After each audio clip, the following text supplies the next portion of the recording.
So I keep some hot water, which No, I don't like uncontaminated water.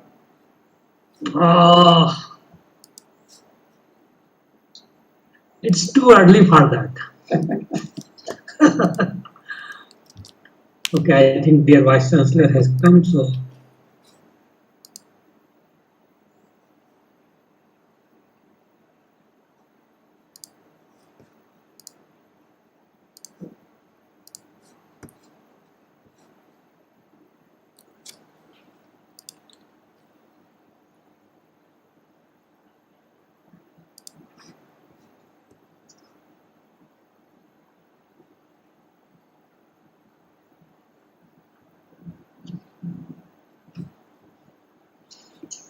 This is a good morning.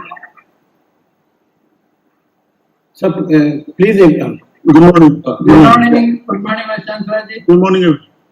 Good morning. Good morning, sir. Good morning.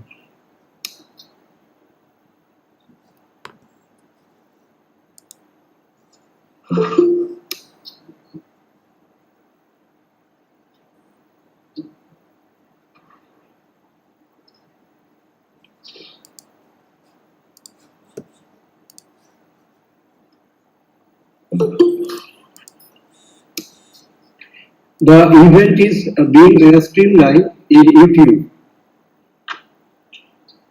So a large number of our students and research scholars have also joined us in the YouTube. That's very good.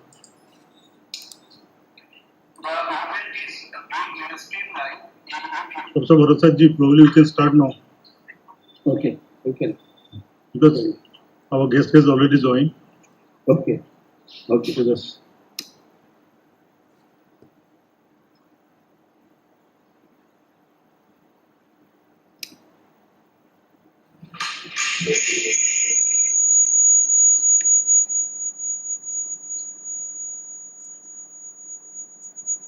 Good morning to one and all. I am Dr. Dpt from the Department of Physics. Want to off the mic because it is giving some echo.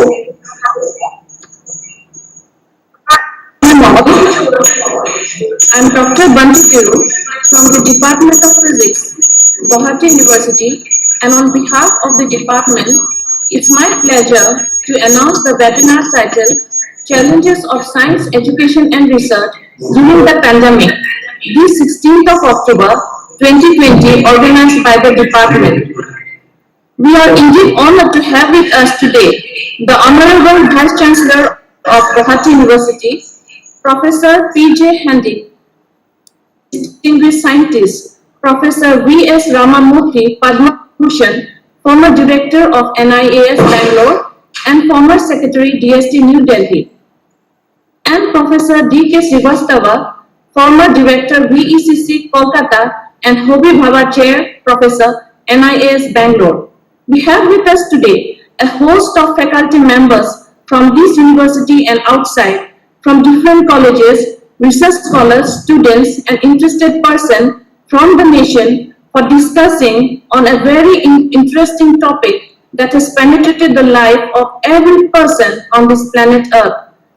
We are extremely honored to have everyone with us today and welcome you all to this webinar.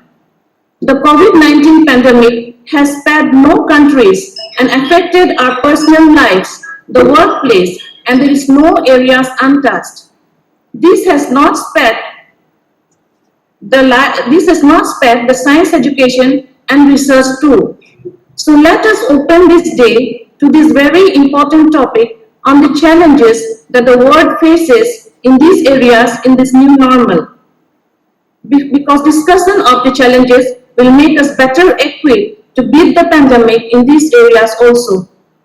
Without further delay, let me now request the respected head of the Department of Physics, Guwahati University, Professor B. Bhattacharjee sir, to deliver the welcome address.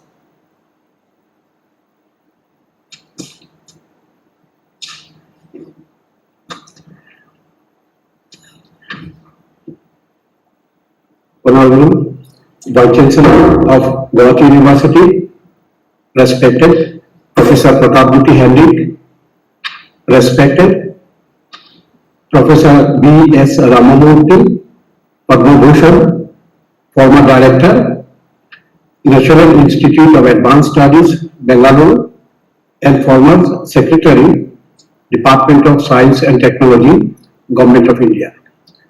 Respected Professor D.K. Srivastava, former Director, Variable Energy Cyclotron Center, Kolkata, and Homi Baba Chairperson at the National Institute of Advanced Studies, Bangalore. Esteemed colleague of this department, of this university, of other universities and institutes, from various colleges, research scholars, students, and support staffs of this department. I wish you all a very good morning. It's indeed a privilege and a great pleasure for me to welcome you on behalf of the Department of Physics, Guwahati University, to this webinar, Challenges of Physics Education and Research During the Pandemic. We all know that science is the study of unveiling the truth of nature. Science is also about discovering new thoughts and wonderful ideas. It's against this very definition of science that most educators believe that science learning that takes place in a classroom alone is not enough. For fostering proper scientific learning at all levels, active, hands-on learning is very important. And this can best be achieved through the participation of a student of science in a laboratory activities. Experiments play a central role in science education as in science itself.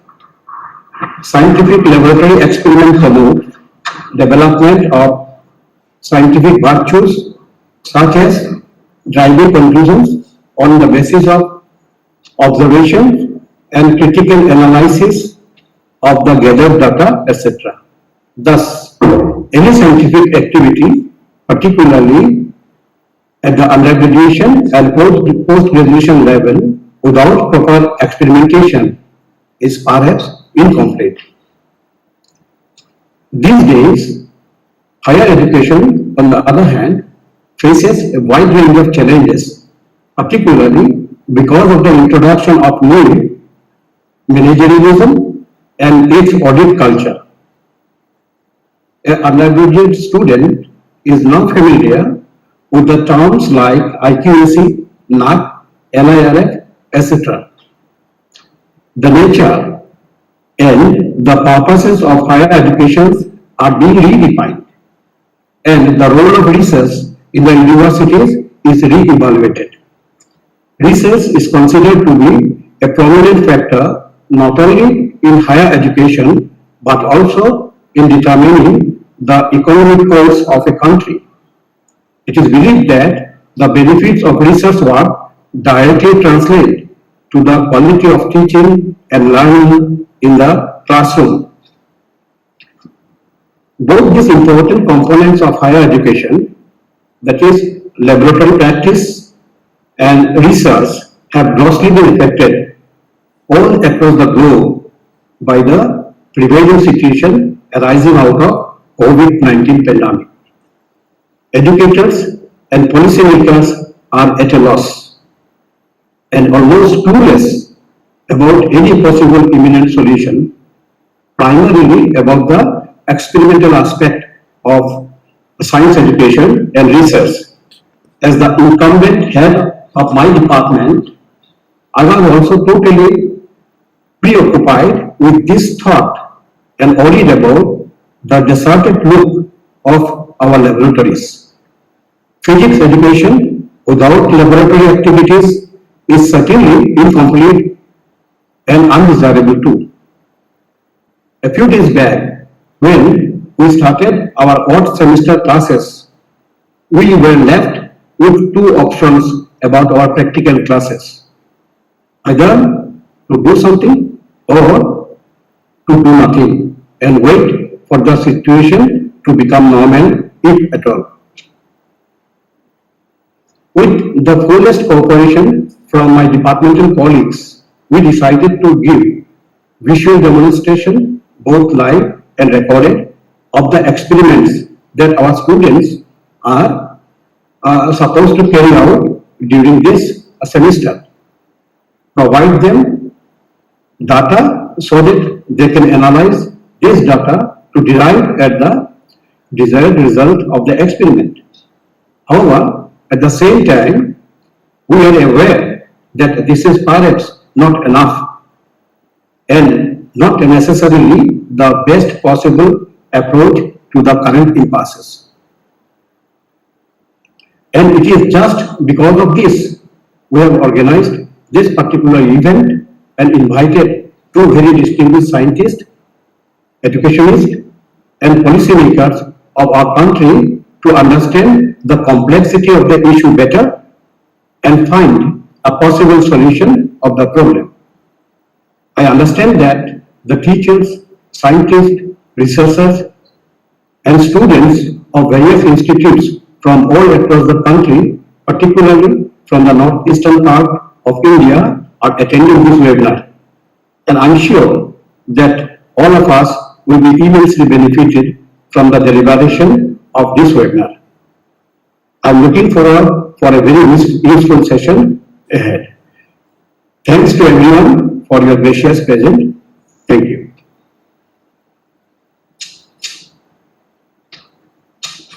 I thank the HOD, Department of Physics, for the welcome address, and I also request him to conduct the meeting hereafter and chair the session.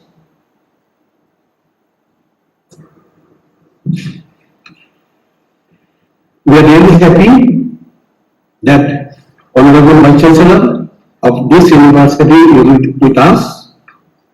I now request our Vice Chancellor sir to inaugurate this webinar and deliver the inaugural address of the webinar. Vice Chancellor sir. Thank you, Professor Varasaji. Good morning to all of you. Professor Dpt of Physics, HOD, Department of Physics, Guwahati University. Distinguished guest, Professor V.S. Ramamurthy and Professor D.K. Srivastava. I greet you both, the very senior person. And my senior colleagues, Professor M.D. Bora, Professor Onur Gohai Bora, Professor Dipali Sarkar, and all the young faculties of Department of Physics, Guwahati University, the distinguished participants who are attending this webinar, and my dear students.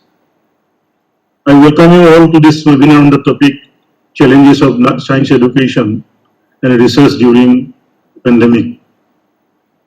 I appreciate the Physics Department for organizing this webinar. It is very relevant to discuss how to impart teaching and research in science in a socially adverse situation. We are eagerly looking for an appropriate and effective methodology, work plan and technology to impart science teaching and research during these days. We are facing a lot of problems, and my personal problems I just want to share with you as a head of this big university, Guwahati University, which is a premier A-grade university of the country, with 49 postgraduate departments, around 350 affiliated colleges, and over 5 lakh students. I personally feel and understand the requirement of a sound policy to keep our teaching learning system vibrant. But because these days we are facing a lot of problems in conducting our classes and impart teaching learning systems. All of you know that the world population has faced a worst natural disaster or pandemic emergency since December 2019. COVID-19 has impacted global social and economic situations. To fight against the global spread of COVID-19, most of the countries, including India, have imposed lockdown since March 2020 and executed several very strict health guidelines. The lockdown has been identified as the most effective measure to restrict the spread of viral disease. It has provoked several crises throughout the globe. Particularly, prolonged lockdown has resulted unexpected migration of huge numbers of workers from place to place, created stall in overall state functioning, industrial shutdown, and total disruption of economic activities, and so on and so forth. A fear psychosis are also growing among a portion of the world population about the incurability of the disease, COVID-19. See, the COVID-19 has caused massive interruption in the education sector because of the lockdown particularly. It has forced to shut down educational institutions halfway without finishing the courses and examinations. The education scenario is becoming completely indistinct and choiceless at the moment. Without much preparations, we happen to start using online facilities to impart teaching and learning activities. There are variations and large gaps exist in physical facilities to impart teaching and to take examinations using online platforms. The social and economic status of the students is also varied. The ICT tools and the personal electronics equipments are either absent or insufficient to carry out academic activities, particularly in the rural areas. The knowledge, practice, and use of online and all ICT tools have been restricted to personal communications and social networking until recently. Our students are very much smart in using smartphones, but they don't use smartphones for the academic activities. What is I notice during these days. Then, however, against all odds, we have to work positively for the betterment of life. Life and learning are interconnected, non-stop procedures. In this context, I wish to mention about National Education Policy 2020. According to me, the National Education Policy 2020 is inspiring. The NEP has proposed for distinctive reforms, both in schools and higher education, which would have ardent impact on the quality of education, research, employability, internationalization, and gross enrollment ratio. This would change India's educational setting from one of local existence to global leadership. That is our expectation. The effectual implementation of several changes projected in this policy would open the way to accomplish self-reliance. NEP visualizes an inclusive repair and reinvigoration of the higher education system to overcome the existing challenges and thereby deliver high quality higher education with equity, inclusion, and access.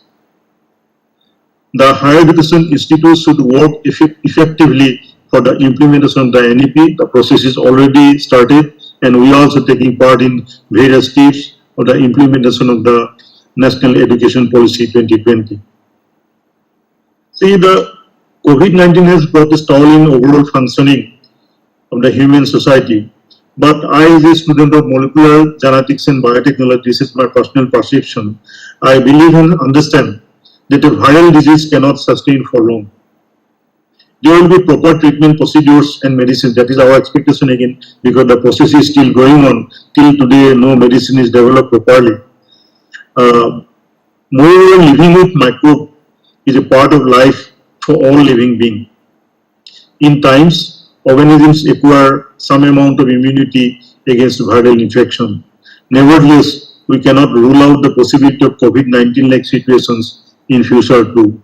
So, personally, I have some work on the virus, particularly disease-causing viruses, and also in Assam, in the detection process of COVID-19, my students are helping. We are also providing the artificial machine to the governments, and our students are very much involved in the identification of the disease. So, in the backdrop of COVID-19 created difficult socio-political, economic, and academic situation, we should be very careful in designing management methods and to increase preparedness to face adverse situations. We have to identify and design doable work plan to face and overcome natural disaster like pandemic, emergency, and similar situation. We, particularly the lab-oriented people, are facing huge problems to carry out our research activities. So we have to design and develop alternative but effective ways to carry out our work without interruption. I do hope, because we have very two distinguished personalities today, I do hope this webinar will identify newer topics and newer methodologies, newer guidelines to carry out the teaching and learning activities smoothly and on regular basis in a difficult situation, kind of pandemic situations which is going on. It has also to increase our understanding on management of pandemic emergency. We have to develop our knowledge, external knowledge to understand the whole activities, whole situations. I request all the participants to support this program with utmost sincerity. So I earnestly appreciate and congratulate the organizers and the participants. I hope the participants will be benefited, and ultimately some doable work plan will be identified for this webinar. With these few words, I again offer my hearty welcome to these two distinguished personalities of the country, also the distinguished participants, my dear students, and with these few words I officially declared that this webinar is inaugurated. Thank you very much. Thank you all.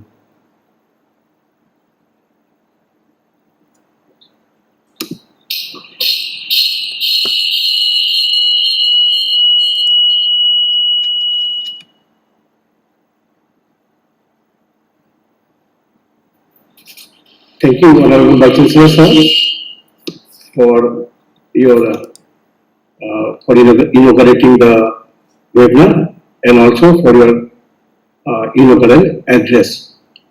We thank you for sparing some time with us in spite of your busy schedule. May I request Dr. Kalpana Bora of Department of Physics, Bharat University, to introduce our first invited speaker, Professor D.K. Srivastava, Homi Bhabha Chair Professor at Yes, Bengal. Dr. Bora.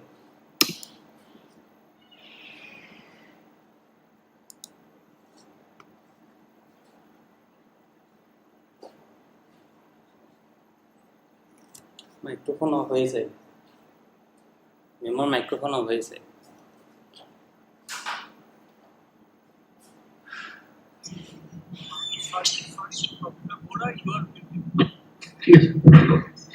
Am I audible? Yes. Yes. Okay. So, Honorable Vice Chancellor of Guwahati University, Professor Henrik Sir, distinguished speakers of today's webinar, esteemed faculty members, and dear students from different colleges and institutes, a very good morning to you all and a very warm welcome to this webinar. It's a matter of great pride and honor for me to present before you and introduce the first invited speaker of today's webinar, Professor D.K. Srivastava. Professor D.K. Srivastava is presently Homi Bhabha Chair Professor at National Institute of Advanced Studies, Bengaluru. He obtained his graduation from Allahabad University in 1970 and joined the training school of Bhabha Atomic Research Center, Mumbai.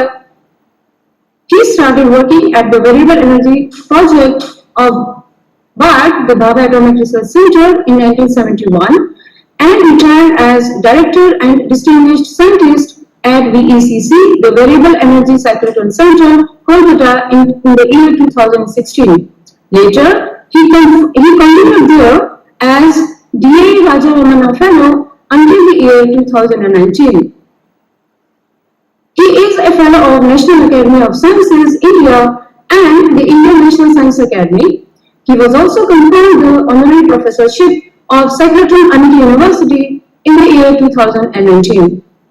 He was awarded Indian Indian Nuclear Society's award for outstanding contribution to teaching of nuclear sciences, Dr. Srivastava was Outstanding Referee Award by American Physical Society and for the Outstanding Referee Award by the American Physical Society in the year 2009. He was honored with Lifetime Achievement Award by Chitkara University in the year 2012. He was also awarded the Homi Bhabha Lecturer Award by Indian Physics Association and Institute of Physics, UK in the year 2016. He has delivered Sir C. Raman Memorial Award Lecture at Calcutta University and Professor Abdul Salam Memorial Award Lecture at Jama Millia University, New Delhi. He is serving as an editorial board member of Pramana and Scientific Reports. He was also a member of editorial board of Physical Review C during January 2010 to December 2012. He is president of the Indian Physical Society since 2014. Dr. Srivastava has worked at several prestigious laboratories and universities abroad, including the KFK, now KIT, Karlsruhe, GSR Darmstadt, the Lawrence Berkeley National Laboratory, Berkeley, Brookhaven National Laboratory, Upton, New York, University of Minnesota, Duke University, McGill University, University of Cape Town, Bielefeld University, University of Frankfurt, etc. His research interests include electromagnetic probes of quark-growing plasma, relativistic hydrodynamics, production and propagation of charmed quarks in KJP, transverse flow, etc. Earlier, he made important contributions in theoretical understanding of elastic, inelastic, and breakup reaction of light nuclei. Professor Srivastava has published more than 130 papers in international and national journals and delivered more than 350 talks in different seminars and colloquia. He is author of collection of books also, short stories and for children's literature and science. At present, he is working on energy, environment and science outreach along with continuation of his research on quark-growing plasma. So this was the brief profile of our first invited speaker, Professor D.K. Srivastava. Thank you very much.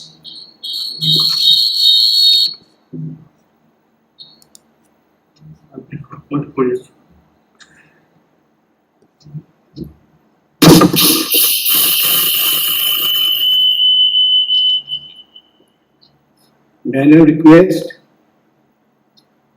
Srivastava ji to deliver the first invited talk of today's webinar. Professor D.K. Srivastava, please. Yeah. Can you see the transparency? Ranjan? Yes, sir. Are you able to see the? Yes, sir. Oh. So, thank you, Professor Honorable Vice Chancellor Sahab and Professor Buddhadeva Bhattacharya and Professor Ramamurthy, dear friends at Guwahati, and ladies and gentlemen.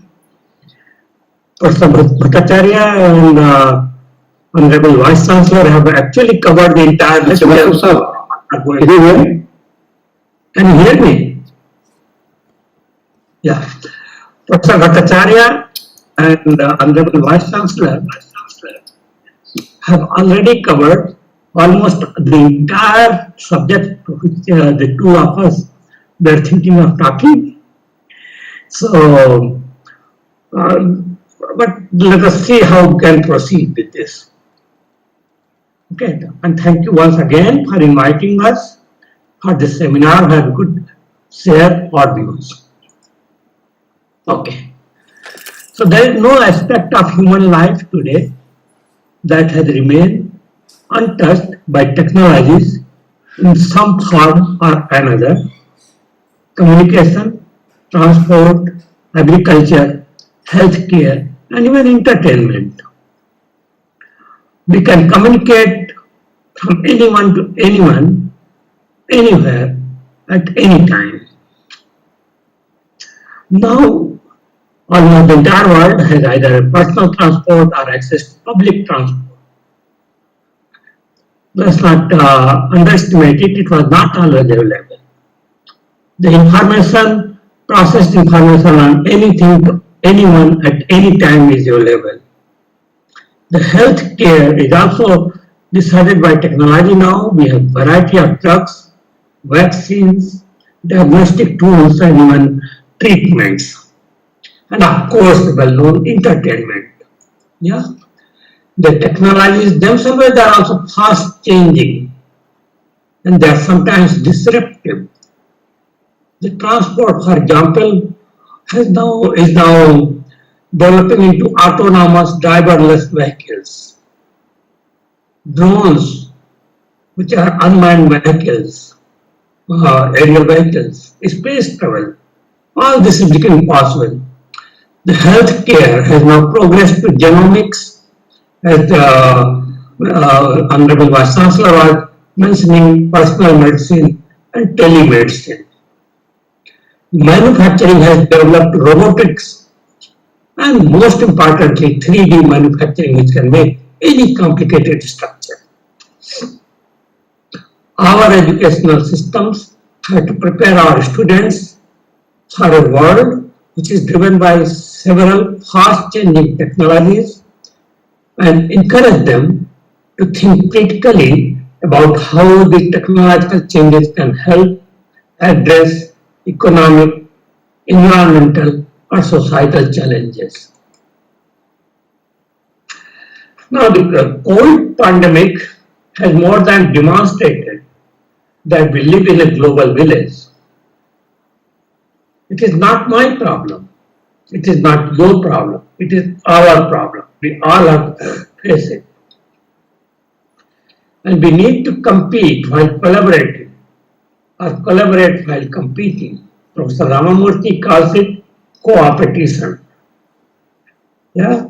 The worldwide effort to develop very quickly a vaccine for COVID-19 is a classic example of co-opetition. And we are all looking for successful completion of the first step of this and getting inoculated with these vaccines.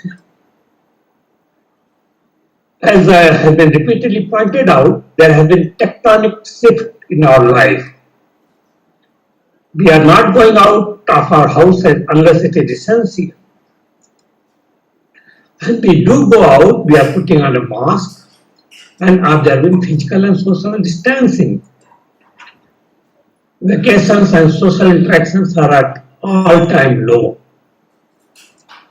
Then all physical conferences this year have been cancelled and many are being held on online mode like this talk. We have quickly adopted, this is very important, we have adopted and adopted very quickly. It also tells something about our adaptability. Coming back to our issue, the COVID-19 has forced more than 1 billion students, which means 100 crore students and youth out of school, forcing biggest educational technology implementation in history almost overnight. Schools and universities had to redesign their teaching and learn to allow for students of all ages to study from home using Zoom, Google Meet, Microsoft Teams, WebEx, Skype, etc. This raises huge practical and logistic issues for students, teachers, and parents. And we shall discuss some of these. But it also opens opportunities to reimagine what learning will look like in the 21st century. But not with a story of hope. It is said that it is an ill wind that blows nobody any good. So Sir Isaac Newton in 1665, he was in early 20s and the Great Plague of London hit. He was a college student at Trinity College, Cambridge at that time. It would be another 200 years before scientists discovered the bacteria that causes plague. But even without knowing exactly why, people back then still practice some of the same things we are doing today to avoid getting ill. Cambridge sent students home to continue their studies. For Newton, he went to Woolsthorpe Manor, the friendly estate about 60 miles northwest of Cambridge. The year plus he spent away was later referred to as his annus mirabilis, or year of wonders.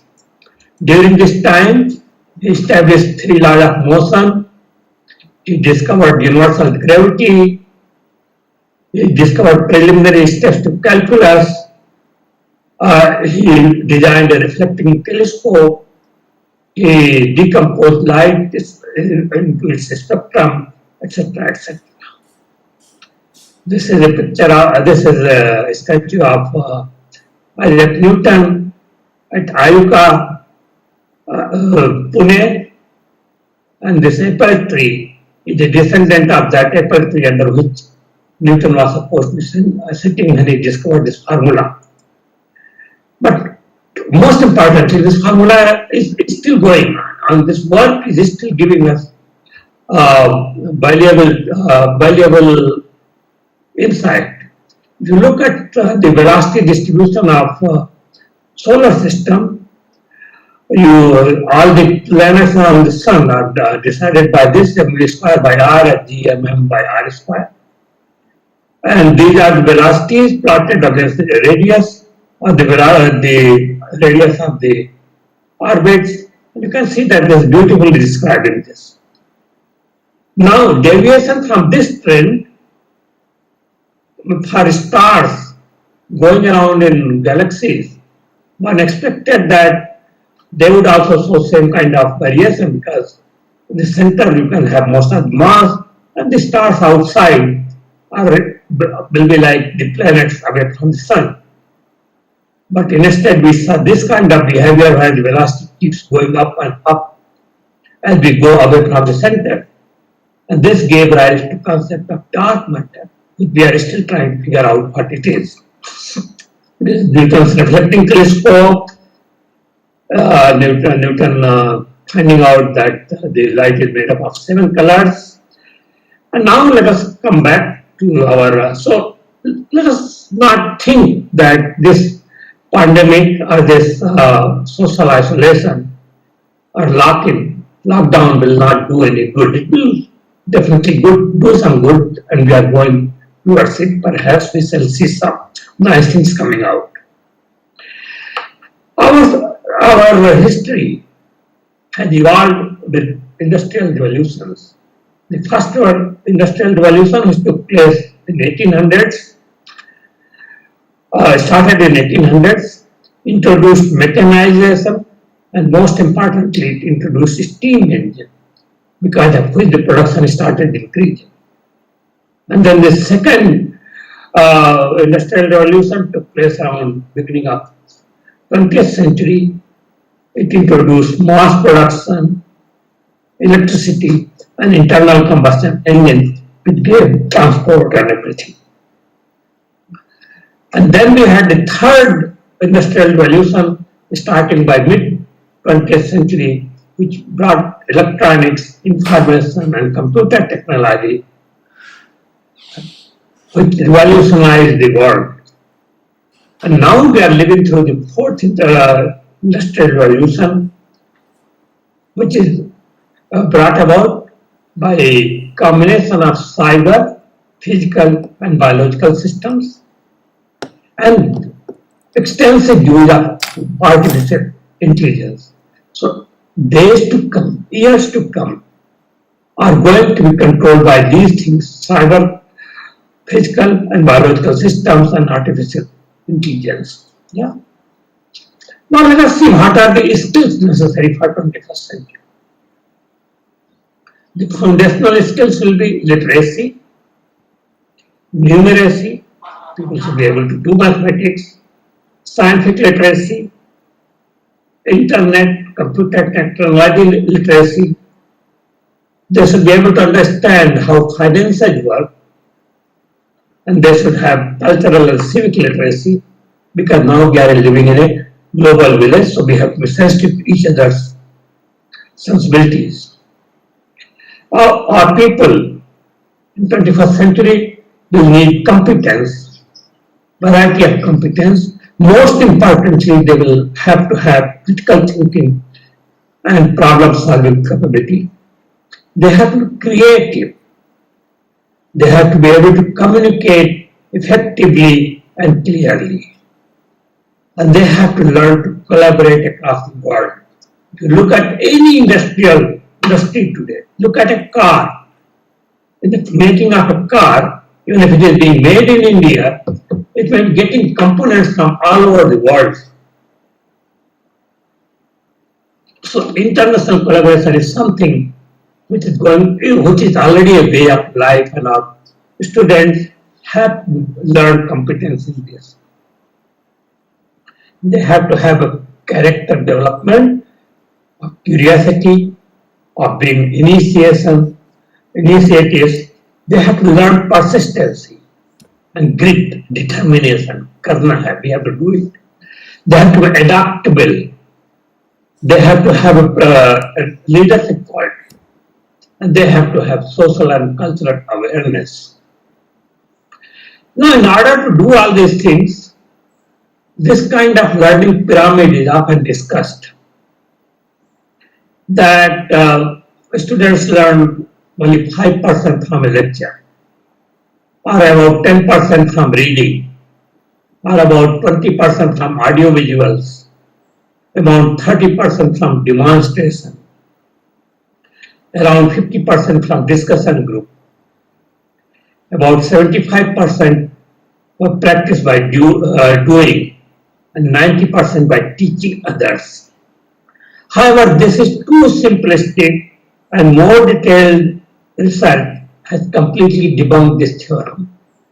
Because if you are learning only 5% from a lecture, by the time you go teach others, you will be able to teach only 5%. So this pyramid is most probably incorrect, and it is now no longer considered useful. We also realize that a whole child will need to have a development of his academics, his cognitive abilities. He will have to have ethical development. He will have to have physical development. He will have to have a psychological development, and he will have to have a social and emotional development. And for this, a variety of support systems has been evolved over thousands of years. The education system we are having that is supposed to give trust and connections among staff and family.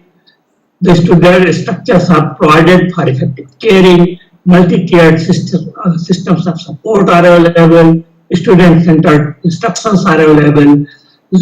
And most importantly, we are teaching our students on how to learn. Learning how to learn is one of the most important developments which a student can have. Then conceptual understanding, motivation, etc., for which they will need supportive environment which we have developed. All these things are right now not available in some form or other. Science and technology have provided us World Wide Web, which was discovered by Sir Tim Berners-Lee at CERN in 1980, so that data measured at CERN could be analyzed and researchers from across the world could use it. Yeah. This has come as a very important time. The internet makes scientific learning and communication a lot easier, and it increases the productivity of scientists in out of the way places. Just some time ago, Professor Bhattacharya was telling that they were able to complete a lot of analysis and read a lot of papers during this period. Yeah. It makes science a meritocracy and limits the positions of insiders. Now we can read latest papers whether or not we are at Harvard or Princeton. browsing the web has on an average a higher educational value than watching TV or many other ways of wasting time. Billions of people are rapidly becoming smarter and better connected to each other because of internet. Self-education has never been more fun. We are in the control of our own education like never before. However, aimless browsing of the net or net as a source of entertainment is a waste of resources. We need to train our children to productively use the World Wide Web. This would require considerable strengthening of the communication infrastructure, particularly in rural India, which Honorable Vice Chancellor was also pointing out. Unfortunately, and this is a very important point, unfortunately the information available on the web is not always reliable.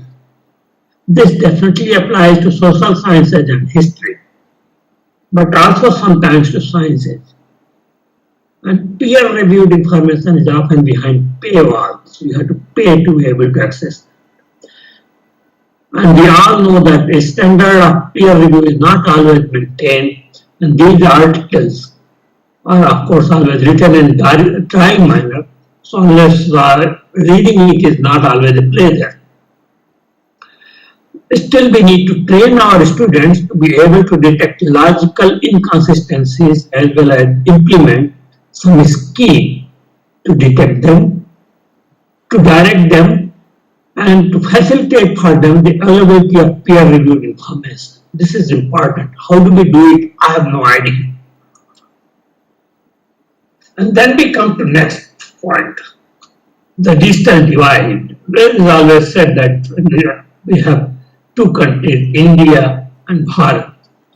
So the India part of our country, which is urban, has at home about 24% of the homes have computers. In rural India, only 4.4% people have a computer at home. The internet facility, courtesy of our smartphones, in urban areas 42% have internet facility, and rural area only 15%. So rest of the population are able to benefit from the wonders of internet with science and technology unleashed. This is a school in rural Assam, and this is a school somewhere in Bangalore, and this is also somewhere in Bangalore. The divide, the difference can be seen very clearly. The education is supposed to eliminate the difference between the haves and have-nots. But the present situation is actually widening this gap because the children of poorer section are not able to use this facility at all. Okay. There is another study, very important study, which shows the percentage of persons of age 5 or above who can operate computer and internet and use internet. Rural male, about 17% can do it. They are able to use internet, but only 13% are able to use computers, and they use about 15% used internet in some form or other in the last 30 days. But when it comes to rural females, only 7 to 8% are having access to these facilities. However, in cities, on an average, about 40% males and about 30% females are having this capability and this facility. This is again telling you of the digital divide. Okay, so digital divide has been further amplified by social factors such as families living in small spaces with no scope for the privacy which is needed to attend online lectures, taking tests or academic work that needs concentration. For many women students, it has been a double jeopardy because of their participation in the housework. One of my relatives, who is a teacher, she was telling that all her girl students have been put into domestic work. They have no time to study. This should remind us why schools and universities have physical campus, because they provide a dedicated physical and mental space for learning and studying. Almost all students and teachers have started complaining of eye fatigue, headaches, posture-related pains, all of which contribute to diminishing ability to concentrate. This gets exacerbated for those who depend solely on small mobile screen. If you are looking at a laptop or desktop, then it could be a little less. But if you are looking at a mobile phone, then it is going to be much more difficult. Contrary to dominant belief that pre-recorded lectures are preferred by students because they can view these at their convenience, it has been found that it is actually live lectures that students find most convenient because it reminds them of their classes, okay? Because most students do not really watch the pre-recorded videos properly or sometimes not at all. I asked this question on how they are dealing with the experimental program from Jagdish Singh Babla, close friend of ours, from ISER Mohali. And this is what he told, that they are running experiments in demonstration mode, as Professor Bhattacharya was telling, and doing a lot of discussion of related aspects. In some lab courses, the students have been given simple hands-on projects that they can do at home. For most labs, they have hands-on sessions when students return. They have planned to have hands-on sessions when students return, and then they will do about 50% of contact hours, which are normally done. They have also identified 2 slots in academic calendar when this will be done. Of course, this means that academic calendar will get back to normal only in January 2022 at the earliest. This is one way. But let me come to a little happy situation. You all know that Vikram lander reached Mars, but somehow it crash landed, and the pieces of it were found by Shanmuga Subramanian using just his PC, sitting at his home, looking at the figures provided by photographs provided by NASA. And a little more recently, during this pandemic era, Kunal Deshmukh and Kriti Sharma from IIT Bombay, they were working on a research project and discovered this asteroid 2020 just from their home laptops. So some very interesting work can still be done just from home, provided data is available, and I will come to that. Okay. There is also shift in science dissemination. Webinars and online conferences are becoming common features. Because there are no finances involved, this mode allows particularly younger students and researchers to attend such events in large numbers. This must continue. Our students were never able to go to international conferences, but now all the international conferences are open and they are able to attend them, which is very valuable for them in their early career. However, this mode does not serve all purposes of traditional thought and belong to meet scientists from around the world, discuss intensely in a free-flowing format the latest ideas in wide-ranging fields.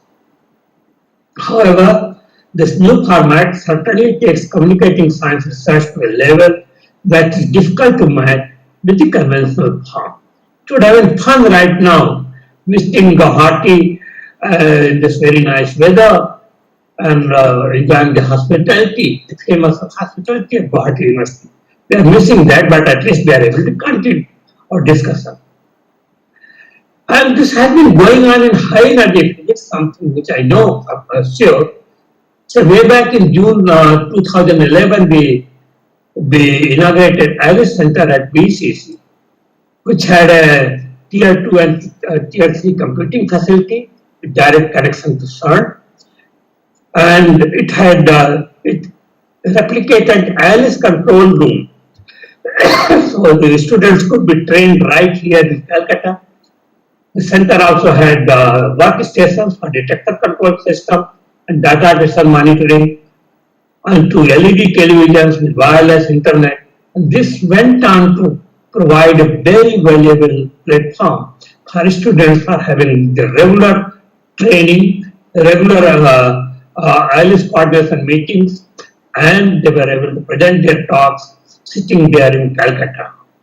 So the higher physics people started doing what all of us are doing today, way back 10 years ago. Okay. Very recently, Alice, of which Guwahati University is also a collaborator, they had a physics week. And these are all the participants. They all sat all over the world in their houses and attended the physics week meeting. Earlier, we used to go from country to country, from lab to lab, and meetings used to happen. The Alice time projection chamber was upgraded during this time, along with the active participation of Indian groups, and which is a very important step in the Alice collaboration. The CBM experiment, the testing, the mini CBM as they call it, at FAIR, people have been doing it sitting at home. These are all people from Calcutta, Bose Institute, Calcutta University. They all joined this experiment from home. And how it was done? It was done this way, that a small core of 3 to 4 experiments were on site. Remote control and new communication channels were used. And if there were technical problems with the detector, those were solved on site with the help of specialists joining virtually. Data recording is no longer started on the computer. It is initiated and monitored from outside by an encrypted connection. This is very important so that nobody can disturb you. Hacking is very common, these days. So detector components are also configured by specialists from outside. All this could be done remotely. But this should not be surprised. Our space labs are remotely controlled. Voyager had gone billions of kilometers away, and it was sent 20 years ago, and it is still being controlled by us. Okay. Yeah. But it has also led to some difficulty because it is very strenuous, especially when you have to think with each other. Whenever a problem comes in science, we sit together, we discuss intensely, refute each other, and then a solution comes. And in this process, the human contact is missing. Building new components is also not possible, because, and then people are wearing masks, some of they made themselves to protect others, and they keep distance. But the most important thing is that everyone in the small core team is aware of the responsibility and makes sure that they don't take any risks in their private lives. Yeah. Please keep this, or maybe I tell this also. You see, in schools and colleges and also in universities, games and sports play a very important role.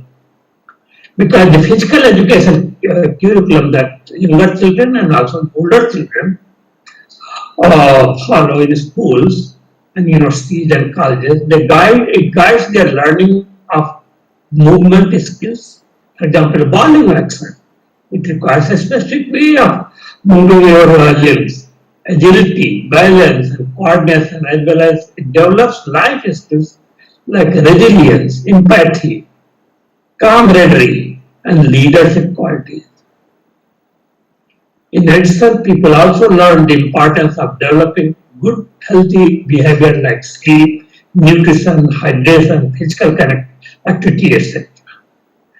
This has come to a stop, but we have to avoid our students to stay fit, but avoid strenuous workout, because strenuous workout makes you vulnerable to infections. Finally, Our education system has to prepare students for a world driven by disruptive scientific and technological advances in artificial intelligence, robotics, biotechnology, clean energy, and quantum computing. We need to encourage students to think critically about how science, technology, and innovation can help address our aggregate economic, geopolitical, environmental, or societal challenges. We also need to replace old education standards with an educational framework that combines knowledge with the 21st century of skills of creativity, critical thinking, communication, and collaboration, as we discussed in the beginning. And this won't be achieved simply by moving classes from chalkboard to June, but radically transforming the way we teach and learn science and technology skills from one-way content dissemination and memorization to personalized self-directed learning. In a rapidly changing world, where we cannot predict what technologies will be ascendant in the future, we must teach our students to teach themselves. And students they don't need just knowledge, they also need skills.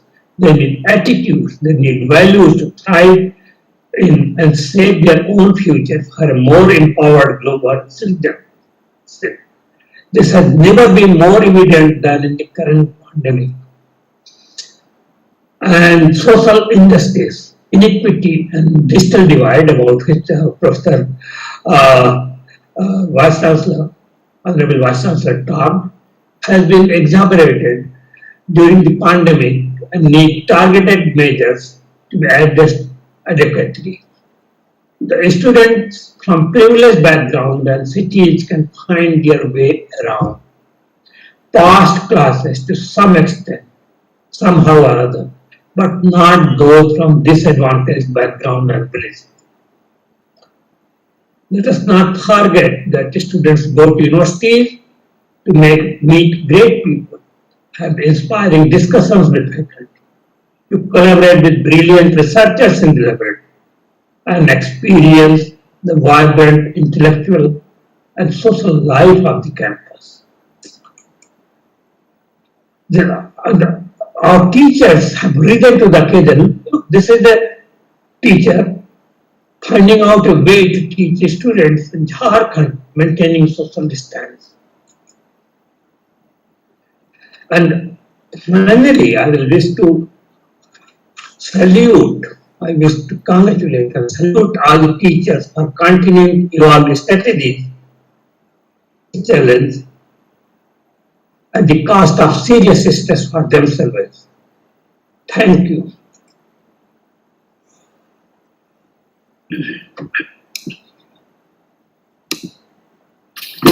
So, thanks, Professor Srivastava, for your detailed, insightful, and illuminating talk. Professor Srivastava has nicely picturized the difference between India and Bharat, and also between the digital divides. He has highlighted how other institutes are managing their experimental classes. We got the idea of giving projects to be done at home. He also highlighted how international collaborations like ALICE at CERN, Switzerland, and CBM at FAIR, Germany, collaborations are continuing their work at this difficult hour. However, he has also highlighted the limitations of missing the human contacts in running the scientific activities. Thanks once again, Professor Srivastava, for your such a nice deliberation. I would like to request one of my junior colleagues, Dr. Sanjeev Kalita, to introduce our second invited speaker, Professor V.S. Ramamurthy.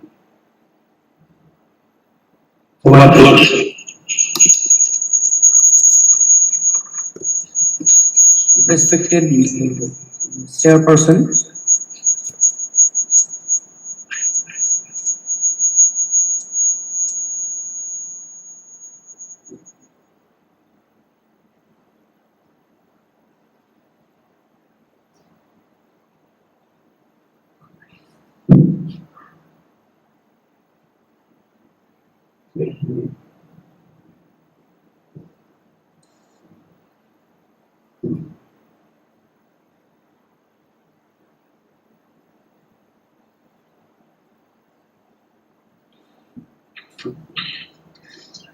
respected Chairperson and conveners of this meeting, and the members of this august gathering for today's meeting. We are extremely happy that today we have Professor V.S. Ramamurthy with us to deliver the second invited talk of this meeting. I have a very brief introduction of Professor Ramamurthy. Professor Ramamurthy is a well-known Indian nuclear physicist with broad range of contribution from basic science to science administration. In 1963, he started his career in Bhabha Atomic Research Center, Mumbai. His research contribution enriches the field of nuclear fission, medium energy heavy ion reaction, statistical and thermodynamic properties of nuclei, and low energy accelerators. During 1995 to 2006, Professor Ramamurthy dedicated to science promotion in our country as a Secretary to Government of India Department of Science and Technology. He was also the chairman of the International Atomic Energy Agency Standing Advisory Group on Nuclear Application for a decade. He also served the country as a Director, Institute of Physics, Bhubaneswar, 1989 to 1995, DAE Homi Bhabha Chair Professor in the Inter-University Accelerator Center, New Delhi, from 2006 to 2010, Chairman of Equipment and Assessment Board, CSIR, from 2006 to 2010, and Director, National Institute of Advanced Studies, Bangalore, from 2009 to 2014. His post-retirement service includes development of human resources in all aspects in our country. He is currently Emeritus Professor of National Institute of Advanced Studies in Bangalore. For his untiring service to growth of science and technology in the country, Professor Ramamurthy was awarded the Padma Bhushan by the Government of India in 2005. We are expressing our pride to have Professor Ramamurthy with us. Now over to the chairperson for the next agenda of this meeting. Thank you very much.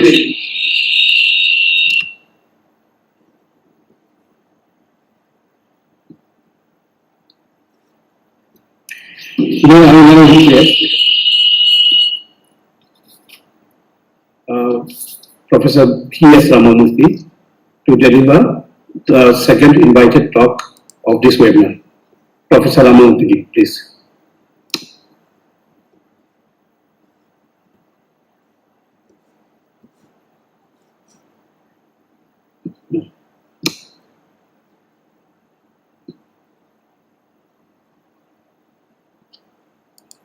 Sir, your mic is off. Ramamurthy, Professor Ramamurthy. Can you hear me now? Yes, sir. Can you hear me? Hello? Yes, sir. Okay, thank you very much. Okay. Thank you, Professor Bhattacharya. Thank you. Good morning to all of you. Let me begin where Professor Dinesh Srivastav left. He made an excellent summary of the challenges being posed to us by the pandemic COVID-19. Hello, He sir. summarized the requirements of education sector to prepare the students of today for tomorrow's challenges. Hello, And sir. between him and myself, in fact, an excellent summary of the challenges were presented. Ramamurthy, sir. Yes, Actually, your slides are not showing. No, wait a minute. I have not yet pushed it up. Okay, sir. Sorry I'll do that. Sorry for the interruption. I can do that. Anyway, no problem.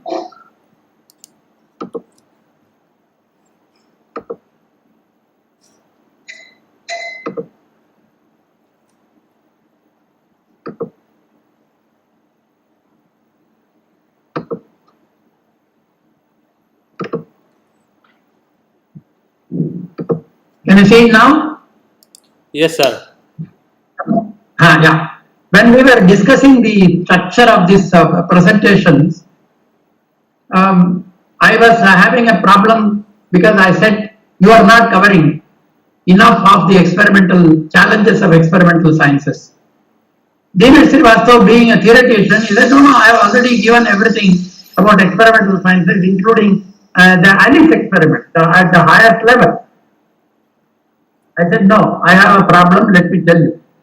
Dpt Srivastava and myself have been talking about rasgullas in Calcutta and rasgullas in Bangalore. Dinesh thinks that rasgulla in Calcutta is much tastier than the rasgullas which he is tasting in Bangalore. I said, listen Dinesh, you show me how with all your World Wide Web, all your lectures and Zoom, Google Meet, everything, if you can settle this issue of which rasgulla tastes better, I will not give my lecture and what you have said is adequate. But if you don't do it before 16th of October, I am going to give my own talk on experimental sciences, how to teach and train in experimental sciences. Since I am giving the talk, you know very well, Dinesh has not succeeded in convincing me that Calcutta rasgulla is much cheaper, much tastier with all his World Wide Web connectivities.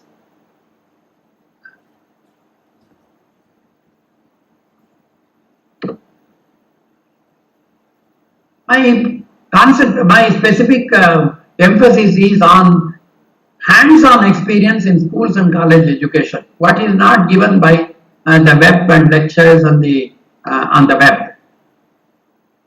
You will agree with me that observation and analysis are the natural learning tools of all human beings. Right from birth, a newborn child doesn't know any language, doesn't know any way of communicating except observe. And then he decides what he is observing, analyzes it and responds accordingly. He cries, but he cries differently when he is hungry, he cries differently when he is happy, he cries differently when he sees a stranger, which the mother starts understanding very early, and rest of the people also start understanding very early. So effectively, it is observation and analysis are the natural learning tools. Now, when the boy grows up to school going level, goes to the primary school, hands-on experience continues to play an important role in the learning process. Like for example, when you go to school, you have play hours, you have social get-togethers, you have field trips, you have hands-on things to do what you want to do, all sorts of things. Now, while this is a natural way of learning, majority of your schools, particularly those outside metropolitan towns, have always lacked resources and infrastructure to let the students have hands-on experience. Yes, the teachers have found innovative ways of triggering the curiosity of the student, but it is limited to the capability of the teachers individually. This problem has been recognized very early, and you may recall that the government established several district science centers, science museums, science cities with facilities for hands-on experience to fill this gap that the schools may not have all the facilities. Even when the schools are in a very remote village, mobile labs were created so that they will go to the school. The boys cannot come to the students cannot come to the museums. The museum goes to the school. Yeah, the mobile labs also became very popular with some of the remote rural schools. Of course, we know the problem. Ours is a country of 1.3 billion people, more than 200 crores students, in the schools. So the number of centers and museums and science cities is much fewer than what is required. Take for example the science cities. We have one in Calcutta. We have one smaller one in Lucknow and other places, but we don't have too many of them at all. There have been individual initiatives. This problem has been recognized by everybody, not that it was not recognized. There have been individual initiatives. Some of you might be aware, Professor Arvind Gupta, he has toys made of day-to-day things like small house gadget or anything. I mean, whatever is available in your neighborhood, he makes educational toys out of the simple household articles and what is available. This is also available in the web. It's a unique resource for teachers on educational entertainment. Unfortunately, this is not very popular. This is not very commonly available. It's available on the net, but not commonly available for everybody because there was no infrastructure in the schools. Today's COVID has created the necessary infrastructure in almost all the schools. Almost all the teachers have access to it. And I see a huge opportunity for the teachers to make use of Arvind Gupta toys.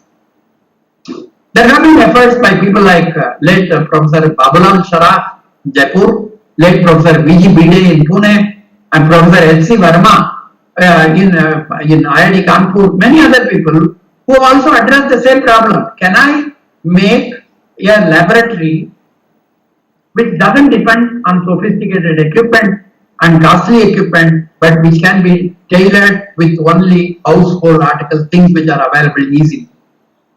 And some of you might be aware that Professor S.C. Verma is one of the Padma Shri awardees for 2020, year 2020, for the purpose of science education. He has more than a few hundred simple experiments designed for schools in remote areas and schools which lack in infrastructure.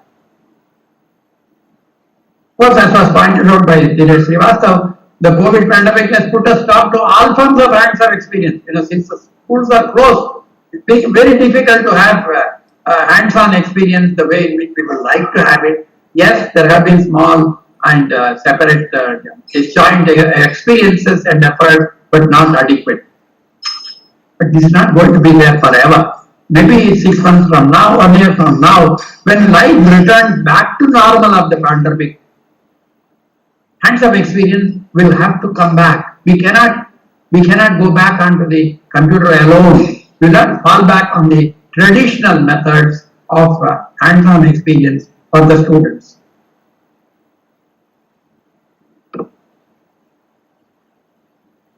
This is the first challenge. The second challenge is research infrastructure in higher education research. Colleges, professional universities, generation of new knowledge and application of knowledge and skills to specific needs of the society are the ultimate goals of learning. Why do you go to school? Why do you learn anything? You have to use your knowledge to solve a problem which the society is facing, which will also incidentally will also give you an opportunity to earn a livelihood for yourself. Now, R&D institutions and universities play an important role in this phase of research. What are the three components in the university? Library, laboratory, and workshop. They are the three legs on which a research laboratory stands. And unfortunately, maintaining an up-to-date research infrastructure has always been a challenge. It needs money. See, for a university to invest in an expensive infrastructure has never been easy. Yes, project-based funding by departments, other government infrastructure building in the universities.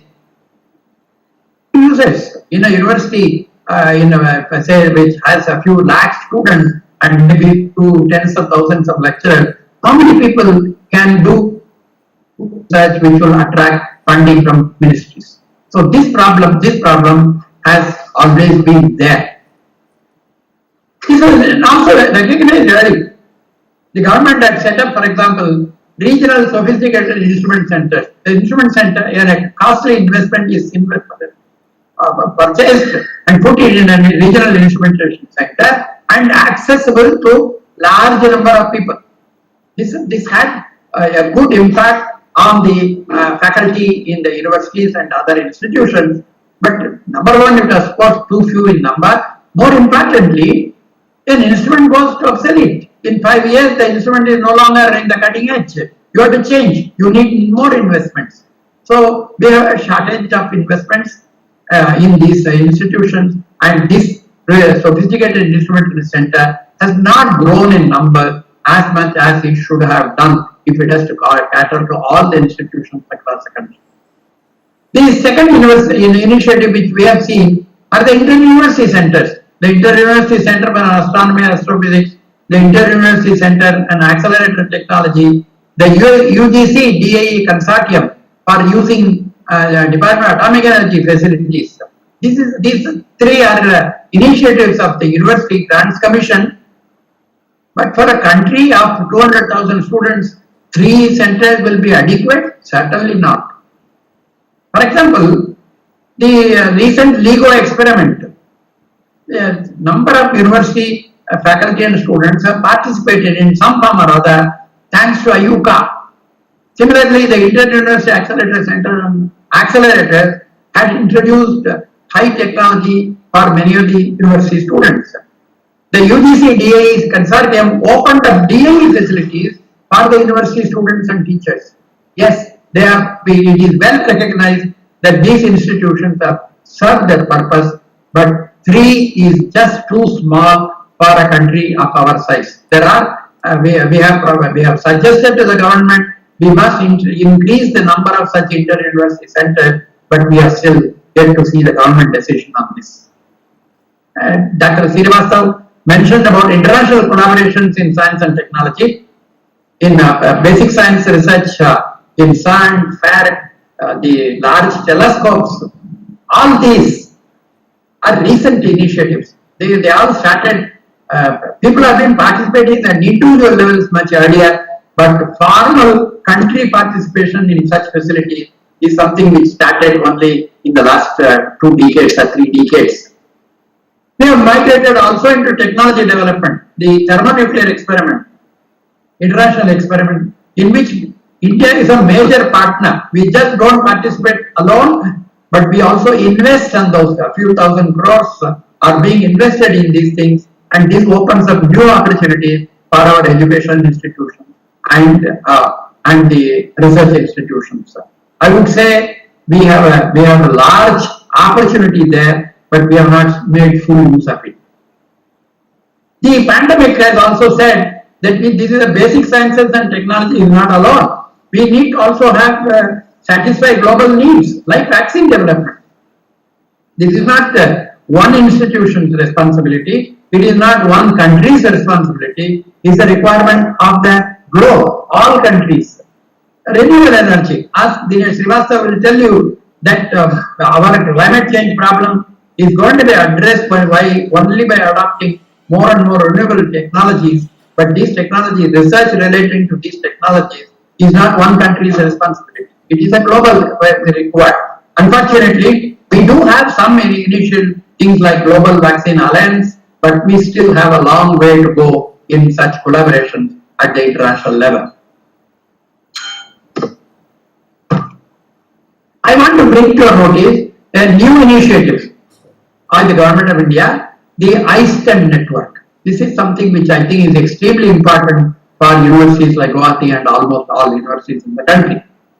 It links researchers to resources. We said resource constraint is a major problem for researchers, and this initiative links researchers to resources. This is the initiative of the Office of Principal Scientific Advisor. A decade ago, the Office of Principal Scientific Advisor invested major investment, few hundred crores, on 2 nanotechnology laboratories in the country, one in Bombay and one in Bangalore. And to make these facilities available to many other institutions in the country, they had suggested that we must have a program where they will share these resources. That lead to a discussion, why can't we have such shared resources across the country and all? Why only these two? Today, it is mandatory for all research facilities created with financial support of the Government of India to be listed in the Indian Science, Technology and Engineering Facilities Act, being maintained by the Office of Principal Scientific Advisor. And buy an equipment, you have to register it with this. It's available today. More than 17,000 research instruments located in approximately 400 institutions across the country are presently listed in the ISTEM portal. They are all there. Now, researchers in any college or any institution in India can have access to any of the research facilities listed in the ISTEM portal. You log in, find out where is the equipment, which is the place nearest to you, and then the government enables you to make use of this research facility. This is something which has never happened before in the country, and my own belief is this can lead to a leap in R&D productivity and greatly enhance the effectiveness of public investments on R&D. This is the mandatory responsibility of ISTEM. Today we have a situation, if an equipment in one department is not available to another department in the same university. In that, we are creating a situation where a facility is available anywhere in the country, is available to a researcher anywhere else in the country, which is extremely novel, in my opinion, can make a big difference to R&D in the coming days. The second aspect I would like to cover is self-reliance. Self-reliance means that you have a problem, you can identify a problem, you can solve the problem, and solve when you can solve it. COVID has shown us that no country relies totally on imports. We have seen in the last few months problems connected with the equipment, testing kits, drugs, vaccine possibilities, whole range of them. And number one, national priority overrides your requirements. If India wants it, some other country has it, but they also need it, they can say very well, sorry, I am not in a position to supply you now. We have also seen when you really buy it from some other country, there is no control on the quality control. You know, on the first few batches of many of the testing kits were not functioning at all. And we have no way of controlling this because it is from a different country. Political relations. My government doesn't like your government. I cannot supply what you want. Somebody wants to make more money, so he says it makes more sense to sell it to in the United States.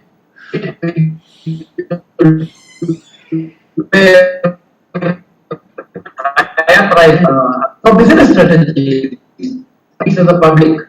The public needs are the last priority.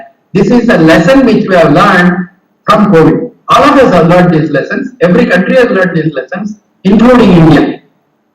And we are seeing more and more emphasis on self-reliance in our own country.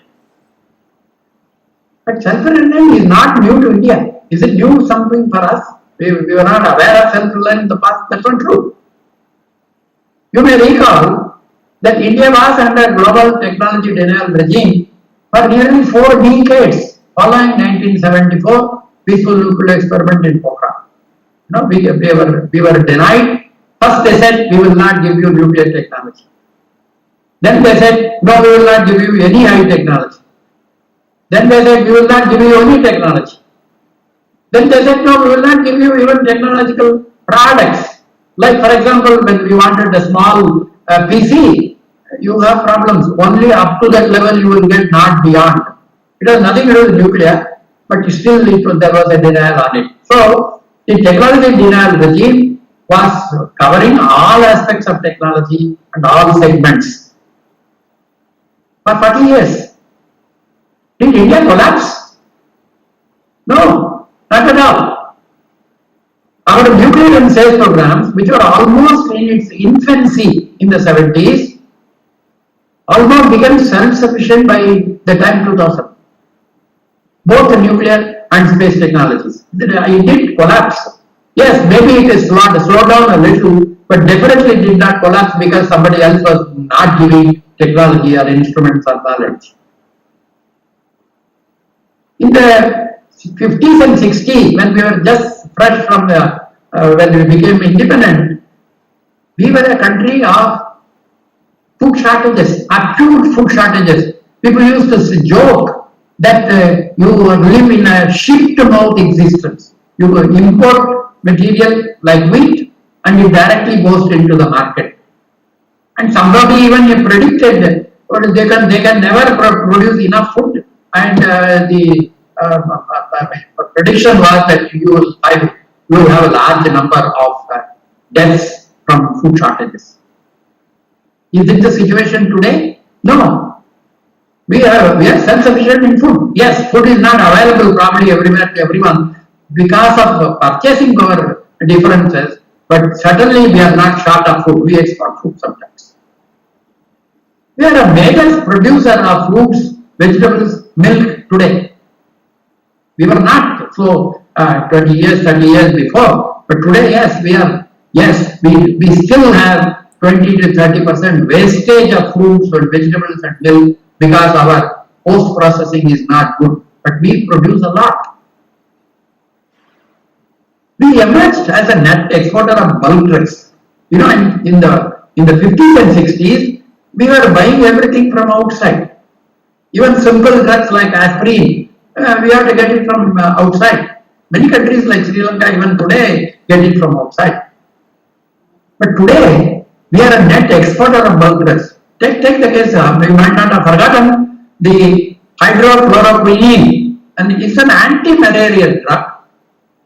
It was in the news in the early COVID-19 days because it was suggested that perhaps this can be useful as a drug when there is a real drug not yet available.